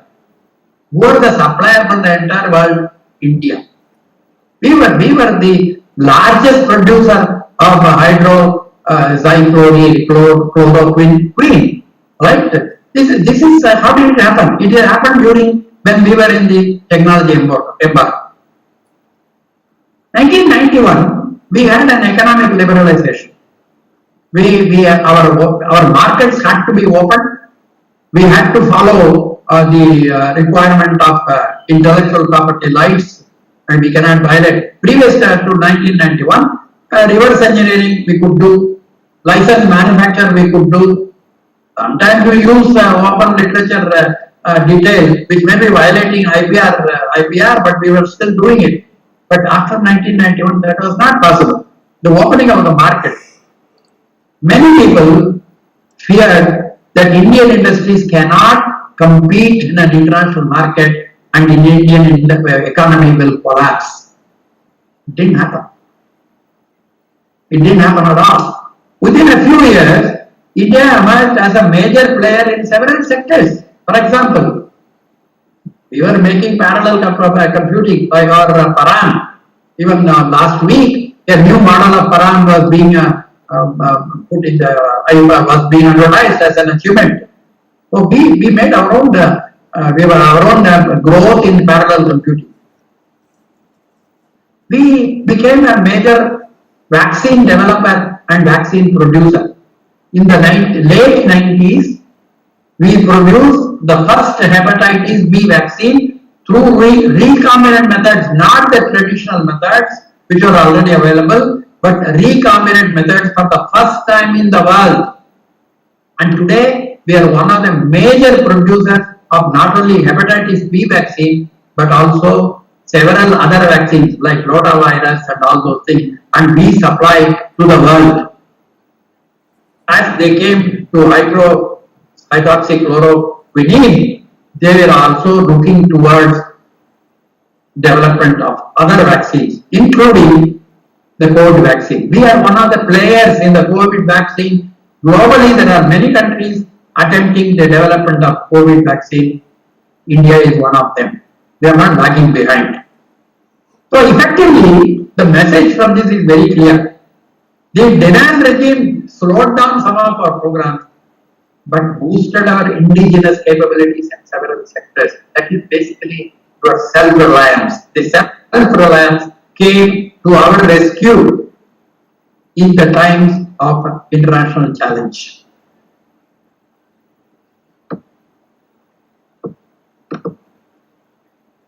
I want to share with you something which tells us how the world was looking at us after 4 decades of technology denials. The world denied the technology. Were they feeling happy that they denied it and they contained India, or they were something else? So I'm going to give you quote a comment of Hecker. He was the former director of Los Alamos National Laboratory, a very leading scientist and technologist. He was also the co-director of the Stanford University Center for International Security and Cooperation. He was making a presentation to the US Senate Committee on Appropriations, Subcommittee on Energy and Water Development in 2008. And see his quotation. I found that whereas sanctions slowed progress in nuclear energy, they made India self-sufficient in nuclear technologies and world leaders in fast reactor technologies. It is not growing our own weeds. It is somebody else from outside who is an expert. While much of the world approach to India has been to limit its access to nuclear technology, it may well be that today we limit ourselves by not having full access to India's nuclear technology development. This is from an expert in nuclear technology in the United States, almost 40 years after the global embargo. One must say that the sentiments are almost the same in many other sectors of technology. It's not limited to only nuclear technology. It was also extending to several other technologies. But I must say something. The country's response, country at large, country's response to the opening of the market in 1991 and the end of technology denial in 2005 was something which is not very great. I always call it a kid in the supermarket syndrome. You know, a village boy comes to Bangalore and he goes to one of the major supermarkets in the country, in the city, in Bangalore. He gets attracted to everything. Everything arouses his curiosity. He wants to buy everything from everywhere, whether he needs it or not. The country's response to the opening of the market in 1991 and the end of the technology denial regime was exactly the same. Buy it from anywhere it is available. I have no patience to wait for Indian companies to develop it. I buy it from wherever we want because money is available, the market is open, why wait? This is something which is not good at all, and therefore we had a period where it was a damper for the local technology development. It went to such an extent. Some of the Durga Devi idols which are used in Kolkata, they were actually imported from China. They have eyes little at an angle, but nice material, polythene or polyester or whatever you want to call it. It's imported from China and bought here and put in the Banda. So what have we done? We increased the GDP of China, which is good for them, not for us. More importantly, it killed the livelihood of many of our own craftsmen who are making it in India. We have been making it for hundreds of years, and because of this opening of the market, we went head over heels into buy for everything. This applies not only for the Durga idol, but it also applies for many high technology industries, industrial products. I always have a grudge. We have a network of radar systems for studying weather and the clouds. It's very extremely important for our weather monitoring and weather prediction. We have one system made in India by the Department of Technology from Department of Space and manufactured in Bell, two of the giants of technology in this country. We had imported 11 of them from China. Should we? No, obviously not. But did we? Yes, we did. Why? The kit is the supermarket syndrome. It's available, let's buy it. It's cheaper by 10 rupees. You are giving it to another country. You are not giving it to your own institution. So this is something which transferred after the opening of the economy and after opening of the markets. This nation back on self-reliance. Today, COVID has demonstrated very clearly, hey, you can't depend on others for everything. You have to be on your own. Whether it is vaccine, whether it is a simple oxygen machine, whether it is simple testing machine, whether it is a simple thing to deactivate your systems. The new vision of the Prime Minister Narendra Modi, the Atmanirbhar Bharat Abhiyan, make in India, self-reliant India is, and make India a bigger and more important part of the global economy, pursuing policies that are efficient, competitive, resilient, and self-sustaining. This, in my view, is going back onto the self-reliance path.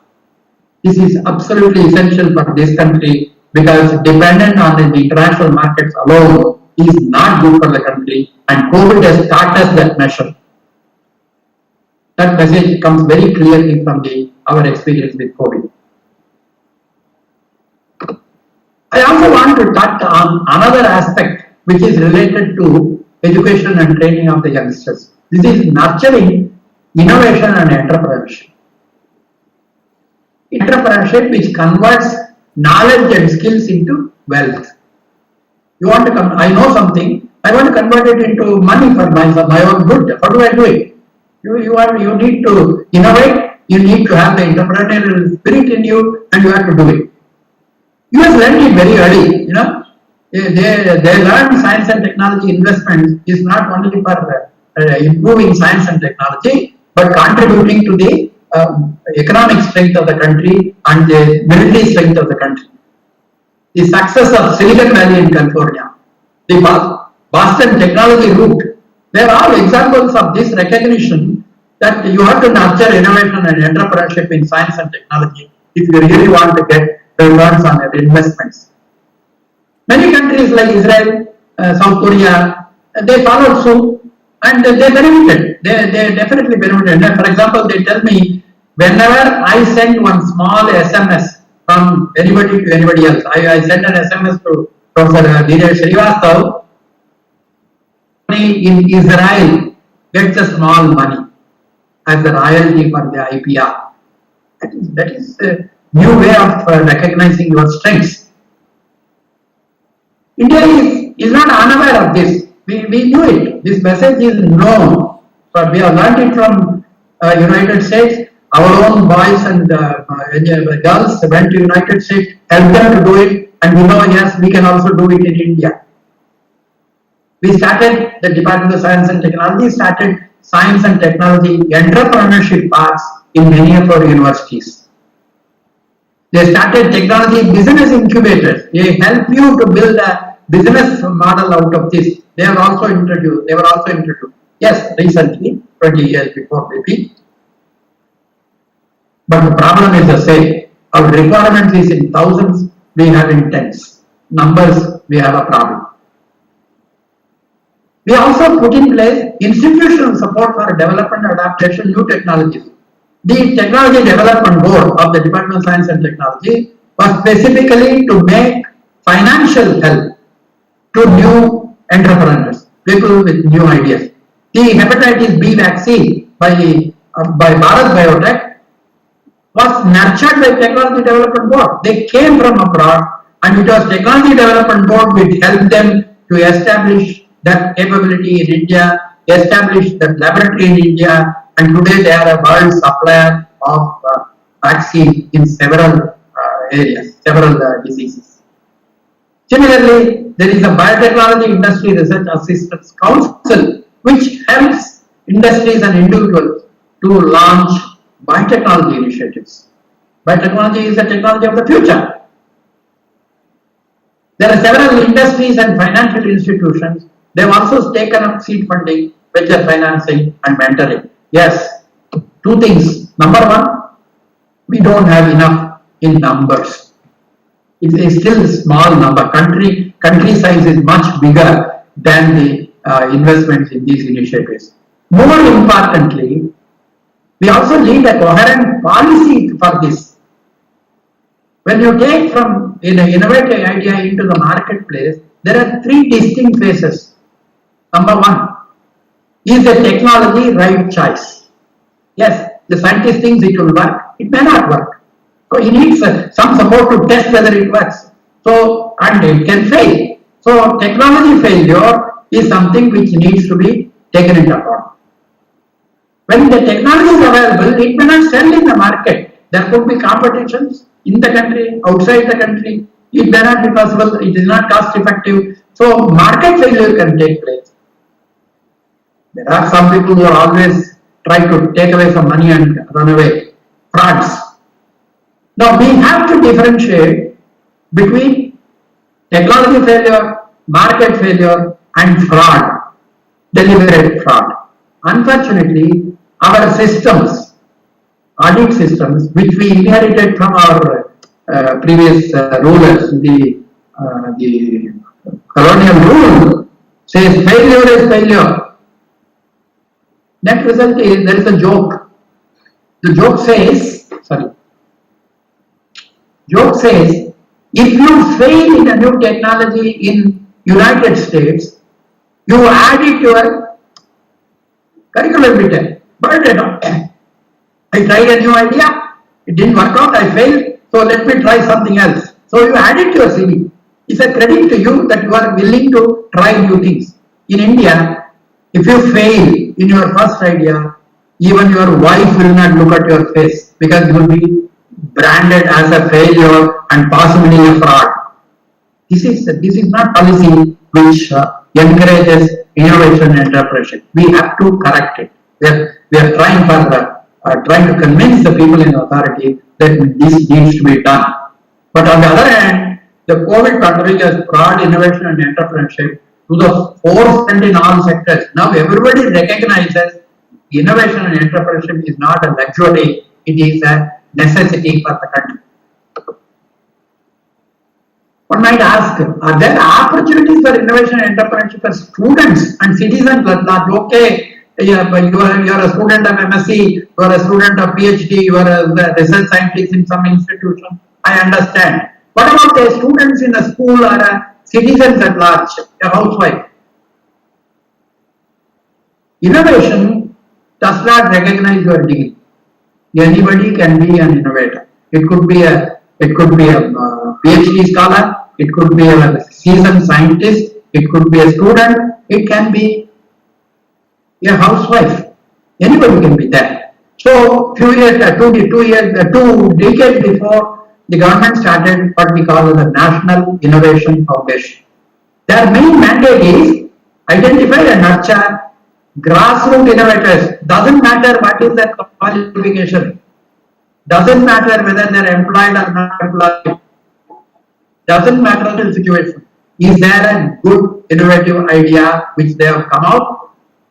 And let us nurture it. This is number one. Today, they have collected something like 2 lakhs grassroots innovations. It is there in the website. I will request all of you to have a look at it. DSC has also put in some specialties from young students, school students. This is called the Inspire Manak Awards. DST, National Innovation Foundation, Inspire Manak Awards. If you have a good idea, every year there is a competition. You submit your entry to that, and if you are recognized for that, you get awards for doing. The program is called Million Minds Augmenting National Aspiration and Knowledge. Now, you get an award, right? Nobody knows, nobody recognizes that this is something great. No, that is not the situation. Both the NIF identification and the DST Inspire Manak Award identification, recognition at the highest level, Rashtrapati Bhavan. the innovations are displayed in an exhibition in Rashtrapati Bhavan and they are given President's Innovation Award directly by the President. You can't have a higher recognition than that. But for whom? For a young child in the 10th standard or the 5th standard, for a villager from somewhere, or from anybody, maybe a housewife. I want you to bring to your notice a person called Uday Kumar Barani. He is from North Lakhimpur, your area. Do you know him? I don't know whether you really know him or not, but I can tell you, in 2009, he was awarded President's Innovation Award, 2009, identified through the National Innovation Foundation, participated in the exhibition in Rashtrapati Bhavan, and was given President's Innovation Award in 2009. He has to his credit a few hundred innovations which are valid for the villages and small areas, and he was given Padma Shri in 2019 in science and technology. No. Is he a professor? No. Does he have a master's degree? No. Does he have a BSc degree? No. What is he? He has an AMIE diploma, but he is a chronic innovator. This country has recognized him. 2019, it was recognized at the highest level, and Padma Shri in 2019 to him with no formal education in science and technology, but a few hundred innovations to his credit. Please have a look at his biodata and see how he is able to reach this level. On one side, how did he reach? Number two, how did this recognize him? How did they identify him? How did they recognize him? This is something which is extremely important. Recently, you must have heard that a new mission has been announced by the government of India. It is called Atal Innovation Mission. The basic idea is, this is a flagship program of the government to promote the culture of innovation across the country, irrespective of any background. They have several arms. There is a set of tinkering laboratories in schools. In the school, there is an Atal tinkering lab. A boy can go there, do what he wants. With whatever facilities are available there, he is free to do. Nobody says you will not do. There is no list of things which you will not do. You can do whatever you want. Atal incubation centers, to increase the number of incubation centers. Atal New India challenges. What are the challenges for this country? Who are the mentors who can help me to do it? A national mental network and a community innovation center, so that not only a student can go, a housewife can go and do that, or a farmer can go there, anybody can go there. So this is a new initiative of the government of India, and there is a mission arise to stimulate innovation and research in the medium and small industry sectors. So I do believe that the recognition that innovation and entrepreneurship is extremely important in this country, and concrete steps to promote innovation and entrepreneurship are being taken. We have seen the impact of this in the past, but we have not made full use of it, and probably now is the time to do it. Let me summarize. Yes, the COVID pandemic has seriously disrupted the educational system across the world. There is no doubt about that. We have also said the ICT infrastructure has largely come to our rescue during the COVID days. Without ICT infrastructure, we would have been lost totally. As Dinesh Srivastava pointed out, it has come a long way to participate in the education process in some form, to participate in research process in some form, including at the highest level international collaboration. ICT structure has come to our rescue, but not enough. ICT cannot handle everything. After the COVID, when the new normal days come, what is likely to be the scenario? Number one, in theoretical sciences, ICT will continue to play an increasing role. In other words, at the end of the pandemic, we will not go back to business as usual. We will continue to use ICT infrastructure and our experience to increase our education system. Dinesh pointed about the divide on the basis of access to ICT infrastructure. It is a matter of concern. There are no quick fix solutions for this, but since we have recognized the problem, probably you can also solve it. It will need resources, but needs to be corrected. In experimental sciences, the role of ICT is limited. I don't think I can decide whether Calcutta Rasgulla is tastier than Bangalore Rasgulla or not using any form of ICT. I need to taste it. There is no other way. Shared facilities and collaborations are likely to emerge as a new norm in experimental sciences. That is what I talked about in the new initiative of iSTEM and many other initiatives where share, collaborate. This is the bottom line. This is the war cry of today's time. And of course, innovation and entrepreneurship will occupy the center stage both nationally and globally. India is a country of innovators. India is a country of entrepreneurs, but they need hand-holding. As United States did 78 years ago, India has to do it. Not half-hearted steps, but full-hearted steps. I will stop here. Thank you very much.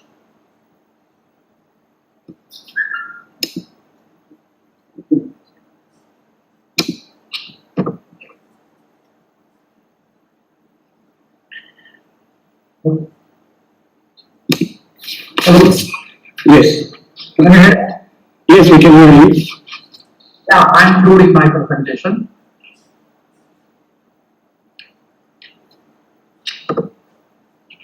Who is this? Just a minute. Okay, just a minute, please.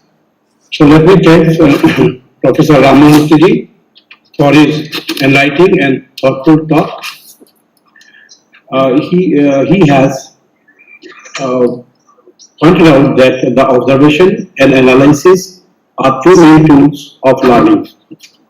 He highlighted the challenges of scientific learning and research during the current pandemic situation. He also highlighted the problems of universities in developing the state-of-the-art facilities for doing experimental research and thus the need of development of inter-university centers and collaborative researches. He mentioned about opportunities of the university faculties in the collaborative research at the international level. He narrated the journey of India towards the self-reliance on science and technology field. He has also highlighted the positive aspects of COVID-19 and pointed out how COVID-19 nation back on the road to self-reliance, that is Atmanirbhar Bharat. I think our Honorable Vice Chancellor and all of us take a message from this Atmanirbhar Bharat as the Atmanirbhar Guwahati University. The COVID pandemic, he has also pointed out how the COVID pandemic has brought innovation and entrepreneurship to the forefront in all sectors of activities.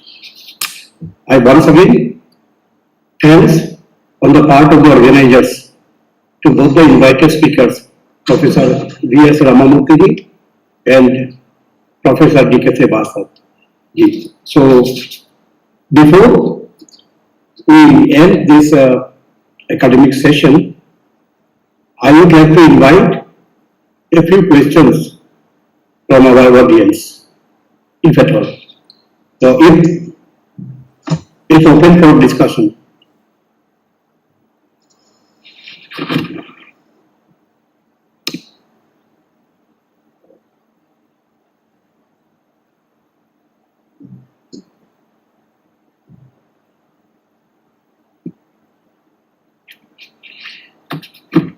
So, any question, please?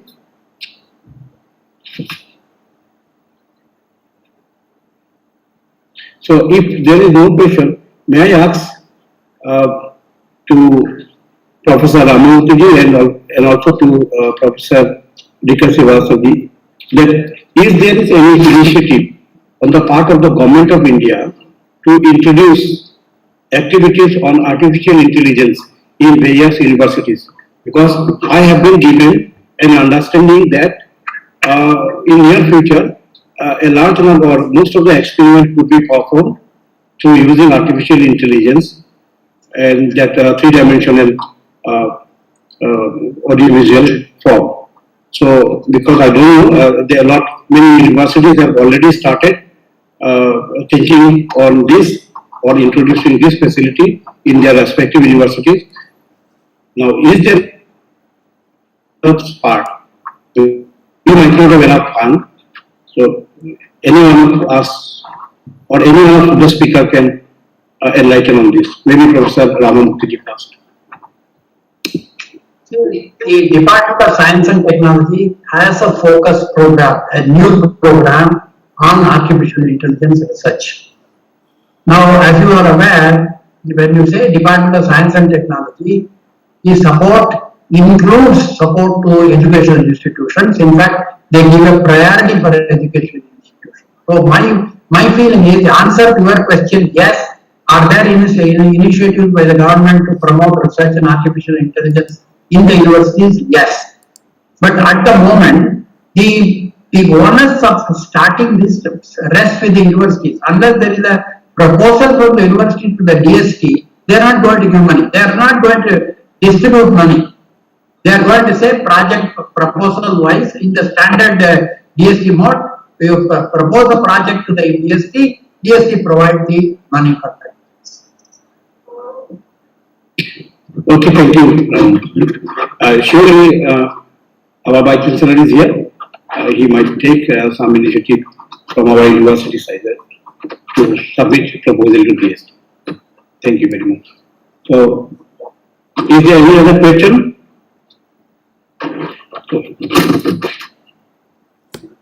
So, if not, I conclude this academic session and I hand over the microphone to my junior colleague, Dr. Thiru, please.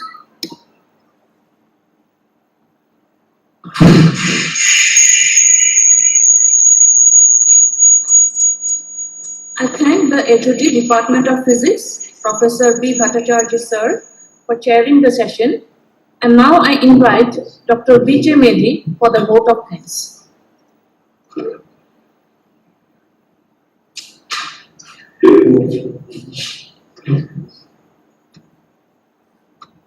Very good afternoon.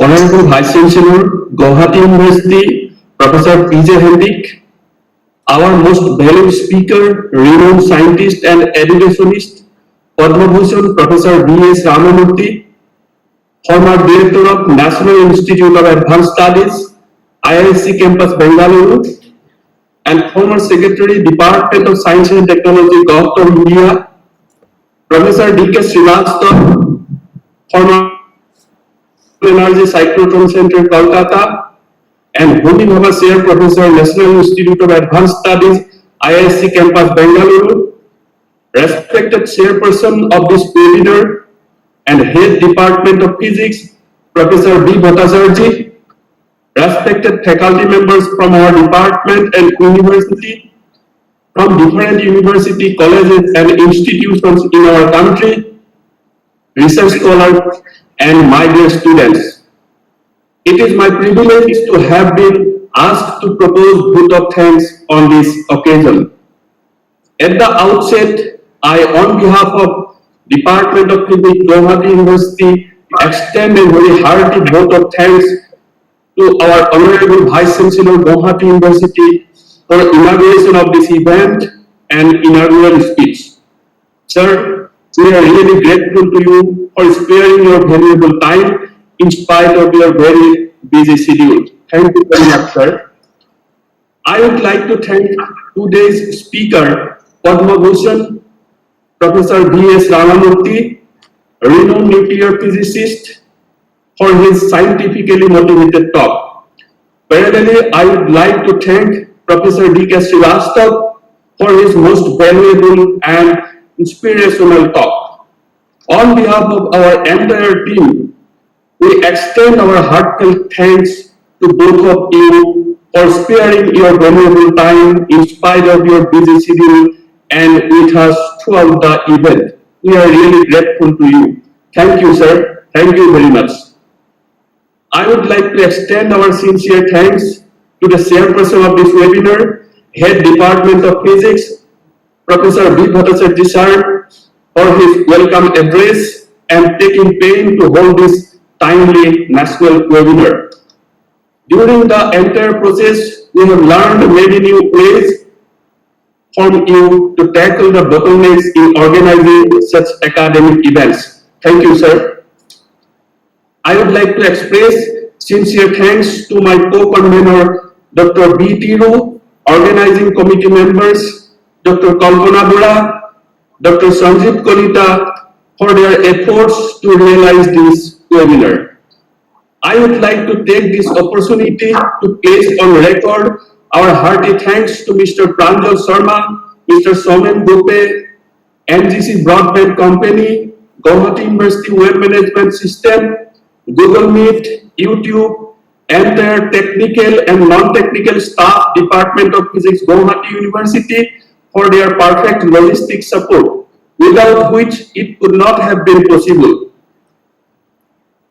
I would like to extend our heartfelt thanks to all faculty members of our department and universities, faculties from different universities, colleges and institutions, research scholars, and my dear students for their active participation to make this event a successful one. Thank you all once again. Thank you very much. Thank you. Thank you. So the webinar comes to an end. Thank you, everyone.